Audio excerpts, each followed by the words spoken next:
This is DRB Media Communications Digital News. The Odessa City Council and volunteers at Memorial Gardens held a special remembrance for the Central Texas flood victims. Jasmine Franks has the story. Before the start of the July 8th Odessa City Council meeting, a special moment of silence was held in honor of Odessa Police Officer Bailey Martin and those who perished in the flash floods in Central Texas. He was a quiet guy and was very conscientious about his work. No complaints, no complaints from the public about him.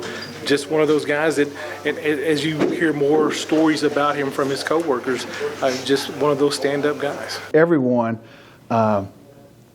wants to be a part of the solution. They want to, what can we do to help the people that are in these affected areas, from San Angelo to Llano to obviously Hunt and Kerrville. There's so many places that need so much help right now, and we have so many of our, locally we had our own, both in Odessa and Midland. The emergency medical rapid transit teams were down there helping. We had 200 officers just begging to go, and the chief says, we've got to wait till there's a identified need, because there are already a bunch of officers sitting there waiting because everyone volunteered across the entire state of Texas. Odessa City Council members Craig Stoker and Greg Connell, along with Ector County Republican Party Chair Donna Kelm and former Ector County Judge Debbie Hayes, and volunteers were at Memorial Gardens Park, placing green ribbons on trees near the pond in remembrance of Odessa Police Officer Bailey Martin and those who died and are still missing from the flash flood that occurred in the Hill Country, particularly around the Guadalupe River in Kerr County over the 4th of July weekend.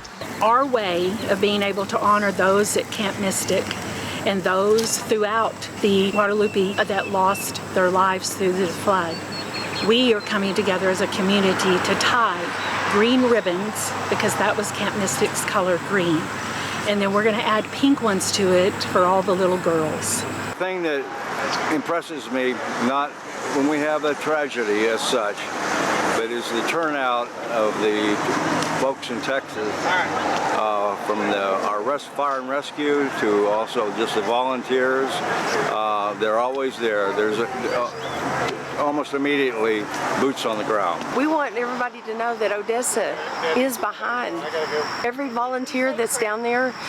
We have a lot of volunteers from Ector County, and we are so proud of them to go. State Senator Kevin Sparks of Texas District 31 and State Representative Brooks Landgraf of Texas District 81 will be heading back to Austin for a special legislative session to work on solutions such as a warning system for flash flood areas. If we're going to self-govern, that means we've got to respond to issues ourselves. We can't wait on the government to show up and take care of every last thing. It's our responsibility to help our neighbors out and to actually be the assistance to those in need around us. You know, we should be able to do better as a state. We were poised to do that during the legislative session. Unfortunately, the bill that we passed that would have helped didn't even get a vote or a hearing in the Senate.